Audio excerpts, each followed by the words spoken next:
ओम साईं। श्री साईं सच्चरित्र अध्याय 31। इस अध्याय में हेमाड पंत बाबा के सामने कुछ भक्तों की मृत्यु तथा बाघ के प्राण त्याग की कथा का वर्णन करते हैं। प्रारंभ। मृत्यु के समय जो अंतिम इच्छा या भावना होती है वही भवितव्यता का निर्माण करती है।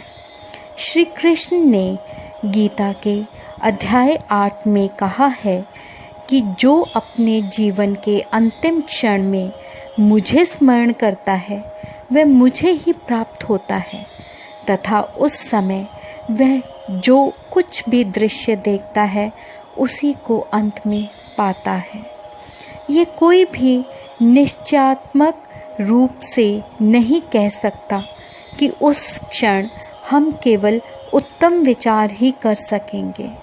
जहाँ तक अनुभव में आया है ऐसा प्रतीत होता है कि उस समय अनेक कारणों से भयभीत होने की संभावना रहती है। इसके अनेक कारण हैं, इसलिए मन को इच्छा अनुसार किसी उत्तम विचार के चिंतन में ही लगाने के लिए नित्य अभ्यास अत्यंत आवश्यक है। इस कारण सभी संतों ने हरि स्मरण और जाप को ही श्रेष्ठ बताया है ताकि मृत्यु के समय हम किसी घरेलू उलझन में ना पड़ जाएं। अतः ऐसे अवसर पर भक्तगण पूर्णत संतों के शरणागत हो जाते हैं ताकि संत जो कि सर्वज्ञ हैं उचित पथ प्रदर्शन कर हमारी यथेष्ट सहायता करें। इसी प्रकार के कुछ उदाहरण नीचे दिए जाते हैं। पहला, विजय आनंद। एक मद्रासी सन्यासी विजय आनंद मानसरोवर की यात्रा करने निकले। मार्ग में वे बाबा की कीर्ति सुनकर शिरडी आए, जहां उनकी भेंट हरिद्वार के सोमदेव जी स्वामी से हुई और इनसे उन्होंने मानसरोवर की यात्रा के संबंध में पूछताछ की। स्वामी जी ने उन्हें बताया कि मानसरोवर गंगोत्री से 500 मील उत्तर की ओर है तथा मार्ग में जो कष्ट होते हैं उनका भी उल्लेख किया, जैसे कि बर्फ की अधिकता, 500 कोस तक भाषा में भिन्नता तथा भूटान वासियों के संशयी स्वभाव जो यात्रियों को अधिक कष्ट पहुंचाया करते हैं। ये सब सुनकर सन्यासी का चित्त उदास हो गया और उसने यात्रा करने का विचार त्याग कर मस्जिद में जाकर बाबा के श्री चरणों का स्पर्श किया। बाबा क्रोधित होकर कहने लगे, इस निकम्मे सन्यासी को निकाल लो यहाँ से, इसका संग करना व्यर्थ है। सन्यासी बाबा के स्वभाव से पूर्ण अपरिचित था। उसे बड़ी निराशा हुई, परंतु वहाँ जो कुछ भी गतिविधियाँ चल रही थीं उन्हें वह बैठे बैठे ही देखता रहा। प्रातः काल का दरबार लोगों से ठसाठस भरा हुआ था और बाबा को यथाविधि अभिषेक कराया जा रहा था। कोई पाद प्रक्षालन कर रहा था तो कोई चरणों को छूकर तथा कोई तीर्थ स्पर्श से अपने नेत्र तृप्त कर रहा था। कुछ लोग उन्हें चंदन का लेप लगा रहे थे तो कोई उनके शरीर में इत्र ही मल रहा था। जाति पांति का भेदभाव भुलाकर सब भक्त ये कार्य कर रहे थे। यद्यपि बाबा उस पर क्रोधित हो गए थे तो भी सन्यासी के हृदय में उनके प्रति बड़ा प्रेम उत्पन्न हो गया था।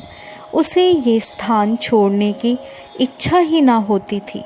2 दिन के पश्चात ही मद्रास से पत्र आया कि उसकी माँ की स्थिति अत्यंत चिंताजनक है, जिसे पढ़कर उसे बड़ी निराशा हुई और वह अपनी माँ के दर्शन की इच्छा करने लगा।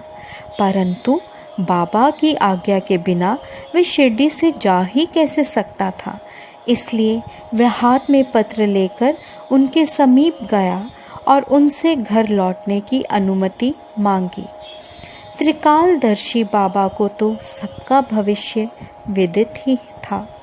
उन्होंने कहा कि जब तुम्हें अपनी माँ से इतना मोह था तो फिर संन्यास धारण करने का कष्ट ही क्यों उठाया? ममता या मोह भगवा वस्त्रधारियों को क्या शोभा देता है? जाओ, चुपचाप अपने स्थान पर रहकर कुछ दिन शांतिपूर्वक बिताओ। परंतु सावधान, वाड़े में चोर अधिक हैं, इसलिए द्वार बंद कर सावधानी से रहना, नहीं तो चोर सब कुछ चुरा कर ले जाएंगे। लक्ष्मी यानी संपत्ति चंचला है और ये शरीर भी नाशवान है। ऐसा ही समझकर इहलौकिक व पारलौकिक समस्त पदार्थों का मोह त्याग कर अपना कर्तव्य करो। जो इस प्रकार का आचरण कर श्री हरि के शरणागत हो जाता है, उसका सब कष्टों से शीघ्र छुटकारा हो, उसे परमानंद की प्राप्ति हो जाती है। जो परमात्मा का ध्यान व चिंतन प्रेम और भक्ति पूर्वक करता है, परमात्मा भी उसकी अविलंब सहायता करते हैं। पूर्व जन्मों के शुभ संस्कारों के फलस्वरूप ही तुम यहाँ पहुँचे हो और अब जो कुछ मैं कहता हूँ उसे ध्यानपूर्वक सुनो और अपने जीवन के अंतिम ध्येय पर विचार करो। इच्छा रहित होकर कल से भागवत का 3 सप्ताह तक पठन पाठन प्रारंभ करो। तब भगवान प्रसन्न होंगे और तुम्हारे सब दुख दूर कर देंगे। माया का आवरण दूर होकर तुम्हें शांति प्राप्त होगी। बाबा ने उसका अंतकाल समीप देखकर उसे ये उपचार बता दिया और साथ ही राम विजय पढ़ने की भी आज्ञा दी, जिससे यमराज अधिक प्रसन्न होते हैं।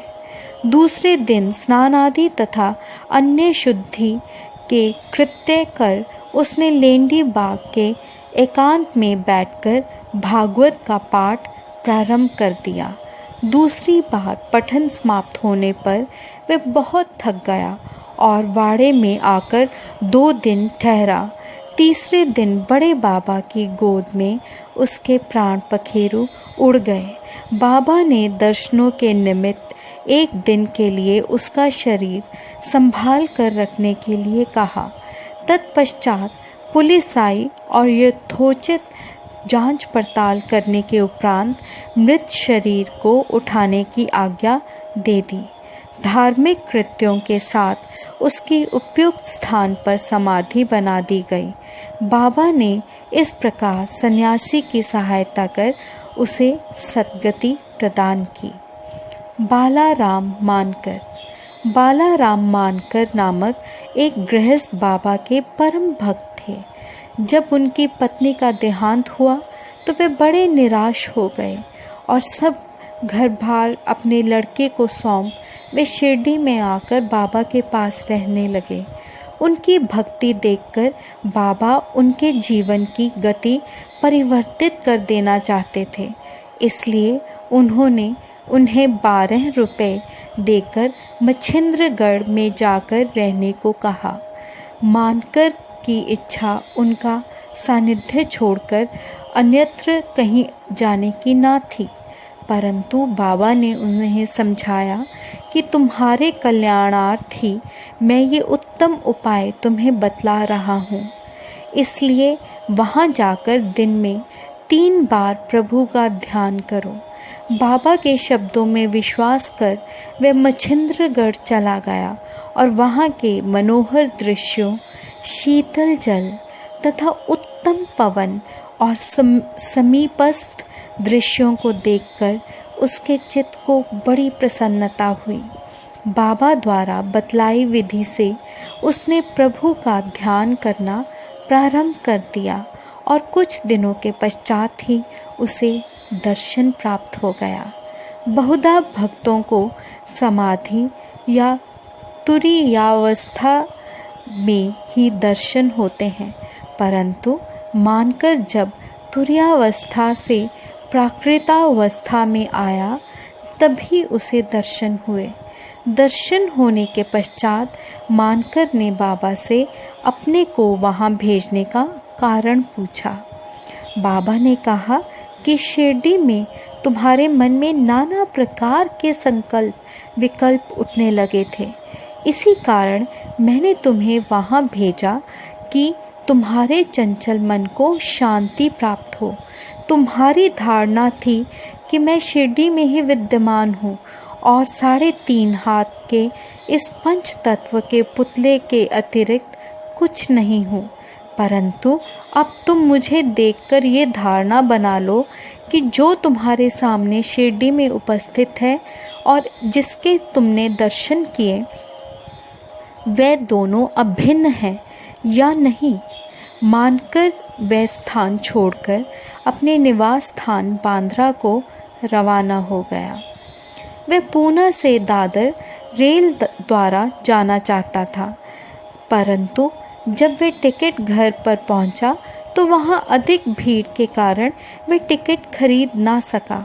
इतने में ही एक देहाती, जिसके कंधे पर एक कंबल पड़ा था तथा शरीर पर केवल एक लंगोटी के अतिरिक्त कुछ न था, वहां आया और मानकर से पूछने लगा कि आप कहाँ जा रहे हैं। मानकर ने उत्तर दिया कि मैं दादर जा रहा हूँ। तब वह कहने लगा कि मेरा ये दादर का टिकट आप ले लीजिए, क्योंकि मुझे यहाँ एक आवश्यक कार्य आ जाने के कारण मेरा जाना आज ना हो सकेगा। मानकर को टिकट पाकर बड़ी प्रसन्नता हुई और अपनी जेब से वह पैसे निकालने लगे। इतने में टिकट देने वाला आदमी भीड़ में कहीं अदृश्य हो गया। मानकर ने भीड़ में पर्याप्त छानबीन की, परंतु सब व्यर्थ ही हुआ। जब तक गाड़ी नहीं छूटी, मानकर उसके लौटने की ही प्रतीक्षा करता रहा, परंतु वह अंत तक न लौटा। इस प्रकार मानकर को इस विचित्र रूप में द्वितीय बार दर्शन हुए। कुछ दिन अपने घर ठहरकर मानकर फिर शिरडी लौट आया और श्री चरणों में ही अपने दिन व्यतीत करने लगा। अब वह सदैव बाबा के वचनों और आज्ञा का पालन करने लगा। अंततः उस भाग्यशाली ने बाबा के सम्मुख उनका आशीर्वाद प्राप्त कर अपने प्राण त्यागे। तीसरी कथा, तात्या साहेब नूलकर। हेमाड़ पंत ने तात्या साहेब नूलकर के संबंध में कोई विवरण नहीं लिखा है। केवल इतना ही लिखा है कि उनका देहांत शिरडी में हुआ था। साईं लीला पत्रिका में संक्षिप्त विवरण प्रकाशित हुआ था। सन 1909 में जिस समय तात्या साहेब पंढरपुर में उप न्यायाधीश थे, उसी समय नाना साहेब चांदोरकर भी वहाँ के मामलदार थे।